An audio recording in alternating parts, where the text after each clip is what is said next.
محترم سامعین، سندھ کے پسماندہ علاقے کے اندر میڈیکل کیمپ کا اہتمام۔ سیلاب کے ستائے ہوئے بے گھر بے یار و مددگار سیلاب زدگان جو کسی مسیح کے منتظر تھے سڑکوں پر تھے، جہاں پر مچھروں کا آزار، مختلف بیماریاں پھیل چکی تھیں، بہت سی وبائی امراض نے جنم لیا تھا۔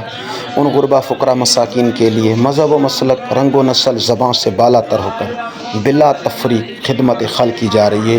ان کا مفت میڈیکل کیمپ کے حوالے سے جو اہتمام کیا گیا ہے، اس میں مفت ادویات اور ماہر ڈاکٹر کے مشورے سے اور ان کی مدد سے ان غریب و مسکینوں کا علاج کیا جا رہا ہے۔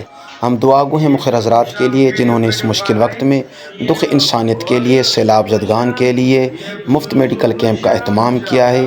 اللہ تبارک و تعالیٰ انہیں شاد و آباد فرمائے، اور اس کیمپ میں جتنے بھی تعاون کرنے والے ہیں، ڈاکٹرز، اسٹاف اور دیگر رضاکار جو خدمت خلق کے لیے اس وقت برسر پیکار ہیں انسانیت کی بھلائی کے لیے، خدایا ان کو آباد و شاد فرما، ان کی زحمات کو قبول فرما، آمین۔